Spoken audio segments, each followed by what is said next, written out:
Umunyemerere mbagezeho n'aya makuru avuga ko Repubulika Demokarasi ya Kongo yaba yakajije umurego mu guha ubufasha FDLR nyuma y'amezi hafi 8 u Rwanda na Repubulika Demokarasi ya Kongo bisinya amasezerano y'amahoro mu guteza imbere ubukungu. Ateganya ko gusenya umutwe w'iterabwoba wa FDLR ubuyobozi bwa Repubulika Demokarasi ya Kongo buri gutegura mu ibanga uburyo bwo kongera imbaraga FDLR. Akuragezwa kakanya aturuka mu misozi miremire ya Minembwe aravuga ko ingabo za Repubulika Demokarasi ya Kongo zifatanyije n'abarundi n'abandi bose bafatanya zaba zikubitiwe hareba inzega zigasubira inyuma zirukanka. Izi ngabo zikaba zari zigambiriye gufata agace ka Ruhinamavi. Ingabo za Kongo n'iz'u Burundi zakubitiwe kuri Ruhinamavi nk'ingoma. Colonel Rugabo Fidel uvugira ibikorwa bya gisirikare by'umutwe wa Twirwaneho yatangaje ko ingabo z'uyu mutwe zahaye isomo iza Kongo Kinshasa n'iz'u Burundi ubwo zashakaga kugerageza kwisubiza agasozi ka Ruhinamavi. Ruhinamavi ni agasozi k'ingenzi cyane mu rugamba rwo mu ntambara ya Kivu y'Amajyepfo, kakaba kitegeye santere ya Minembwe iherereye muri teritwari ya Fizi muri Kivu y'Amajyepfo.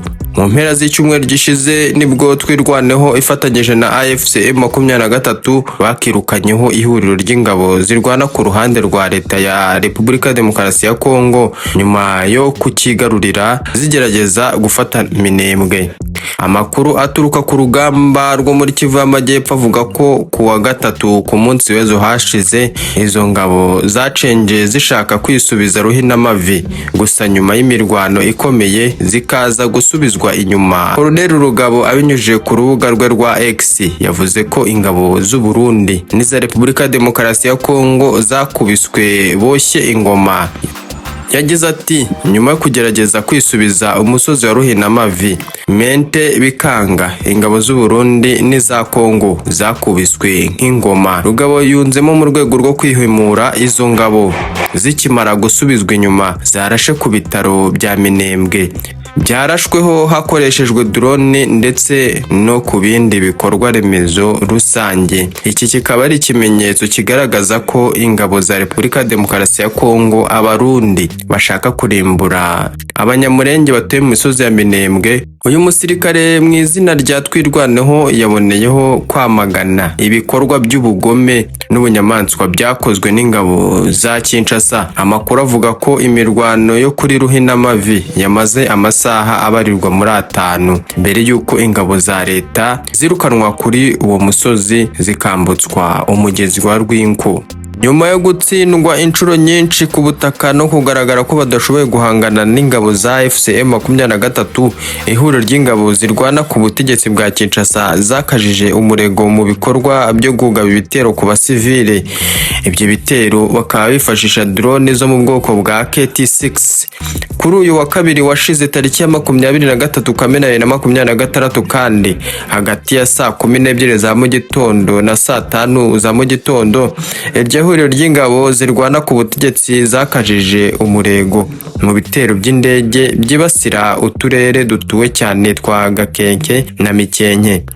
AFC M23 ivuga ko ibi bitero bya bombe bikomeje kandi bikwirakwira byateje impfu z'abasivile benshi, abandi benshi barakomereka bituma ibihumbi by'abaturage bahunga. AFC M23 yongeye gushimangira ko yemeje ubudahwema kurengera no kurinda abaturage b'abasivile ibi bitero byose.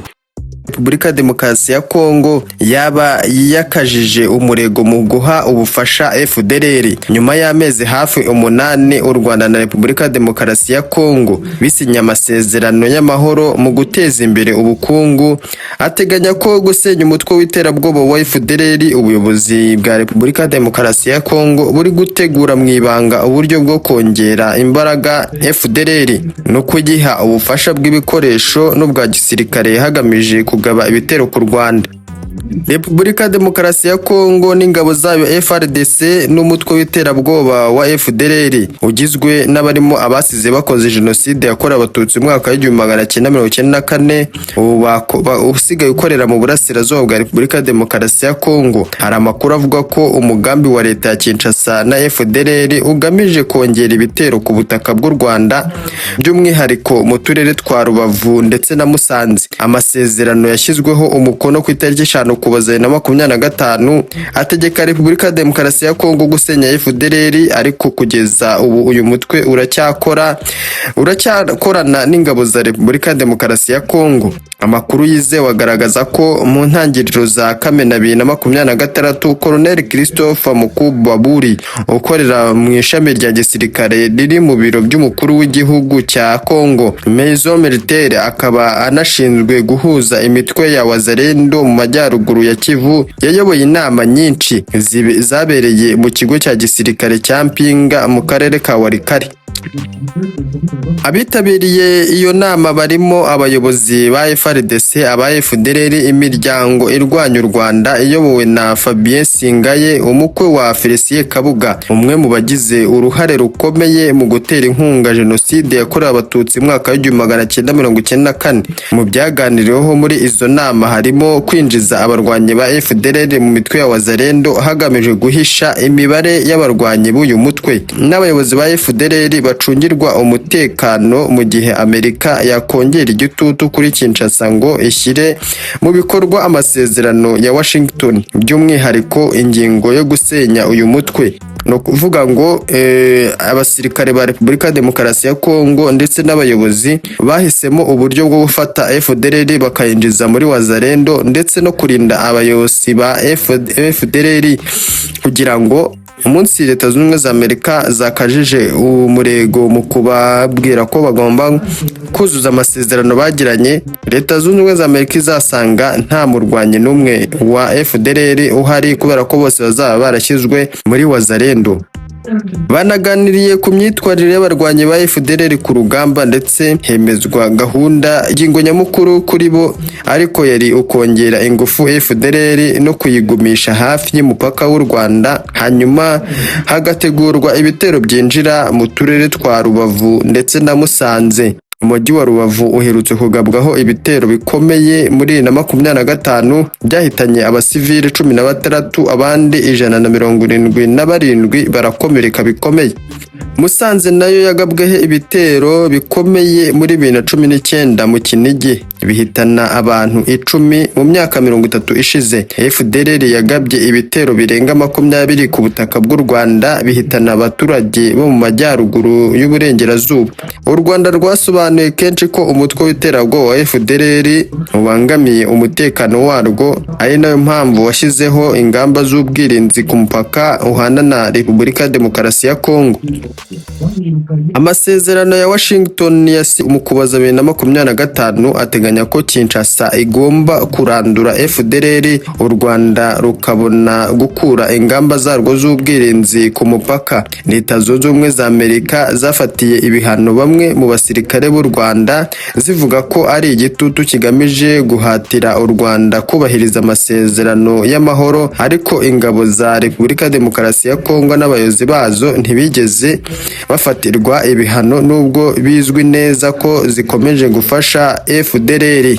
Abasesenguzi muri politike bemeza ko gushora igitutu ku Rwanda no kuri AFCM 23 mu gihe FDLR na Repubulika ya Demokarasi ya Kongo byirengagizwa bidashobora kugera ku muti urambye w'ibibazo byo mu karere. FDLR iracyafite ubushobozi bwo guhungabanya umutekano w'u Rwanda n'akarere, cyane cyane mu gihe igikomeje guhabwa ubufasha na leta ya Repubulika ya Demokarasi ya Kongo. Abatangazamakuru batandukanye bavuga ko mu bayobozi bitabiriye iyo nama harimo Colonel Frank Mutumba Kapamba ushinzwe ubutasi mu karere ka 34 ka FARDC ndetse na Colonel Solomon uyobora akarere k'3402, akaba n'umuyobozi w'agateganyo w'agace ka Mpinga.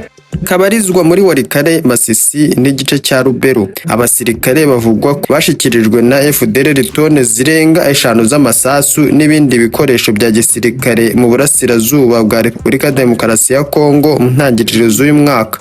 Abayobozi ba FDLR bitabiriye iyi nama harimo Brigadier General Bernard Hitimana uzwi nka Mutunzi uyobora ishuri rya gisirikare rya FDLR na Colonel Pere Celestin Rukabijwe uzwi nka Simba uyobora umutwe w'ingabo zidasanzwe za FDLR witwa CRAP.